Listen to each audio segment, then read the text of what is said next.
بسم الله والسلام على أشرف خلق الله. عصير جميل كده تحفة. جبنة مطبوخة مش هنشتريها تاني يا جماعة من بره، جبنة كريمي. تمام، معايا كيلو لبن بالشكل الجميل اللي انتوا شايفينه ده، حليب كامل الدسم. تمام كده، نحط عليه ايه؟ معلقتين نشا هرميين، ادي معلقة ودي التانية. تمام،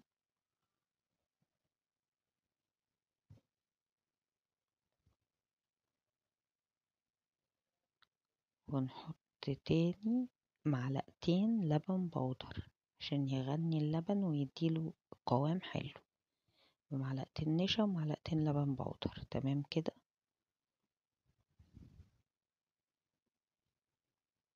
وبعدين 4 معالق دقيق هرميين برضو، ادي معلقة تانية 3 4. تمام كده اهو بالشكل الجميل اللي انتوا شايفينه ده. وبعدين رشة سكر عشان السكر بيعادل الطعم يا جماعة في اي حاجة، ومعلقتين ملح زي ما بنحط كده في الكيك عادي، عشان دي جبنة كريمي بطعم القشطة.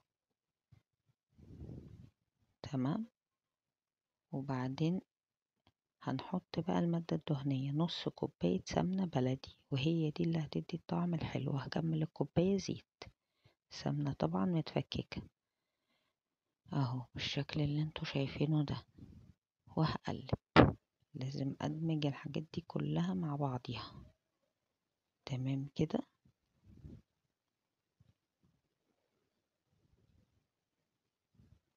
عشان احفظ الجبنة دي زي بتاعت بره هحط خل، معلقة 2 3 4 معالق خل.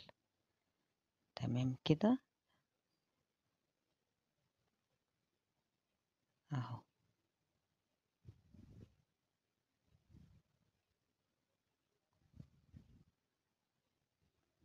بالشكل الجميل اللي انتوا شايفينه، دي كل المكونات على بعضها.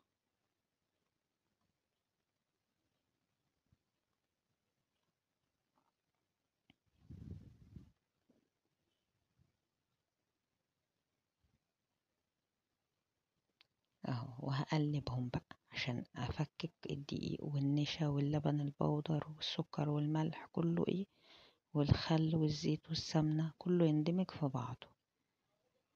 انا لسه هضربهم في الخلاط، وعشان اعزز طعم طبعا عندي ده هحط عندي جبنة مثلثات. الاول هرش رشة ملح ليمون، هي دي بقى المادة الحافظة الاقوى كمان. وعشان اعزز الطعم تبقى جبنة كريمي، يا اما احط جبنة مثلثات يا اما احط جبنة مطبوخ. هضرب بقى في الخلاط كده عشان ما يبقاش عندي اي تكتلات اهو. تمام كده، هضرب المكونات دي كلها الاول وبعدين احط الجبنة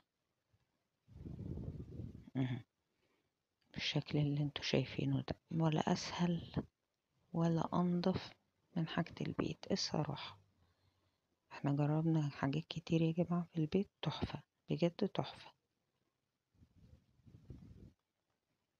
اهو. هديها تقليبة كده وارجعها تاني في الخلاط واحط عليها الجبنة اللي عندي اهي.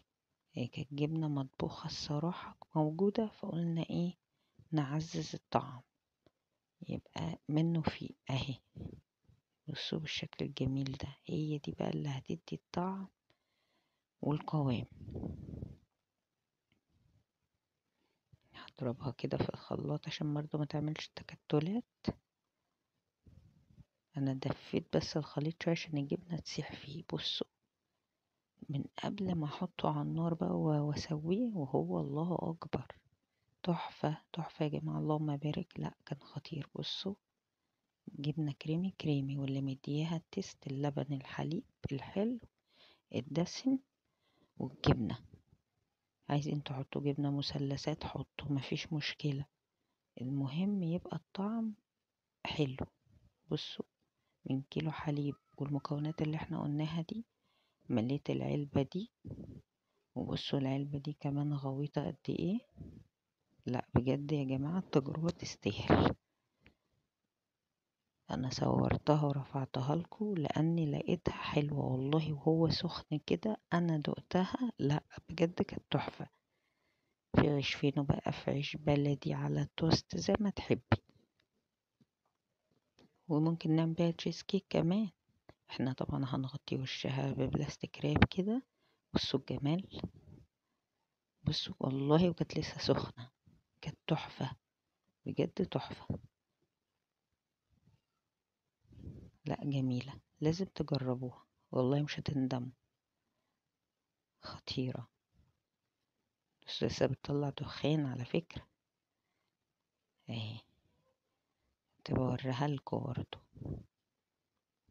اهي قلت اجربها في لقمة، قلت ادوق طعمها. لا بجد يا جماعة تحفة تحفة. جربوها مش هتندموا. يا رب تكون بتستفادوا مني، ولايك وشير يا جماعة، وشرفتوني. شكرا.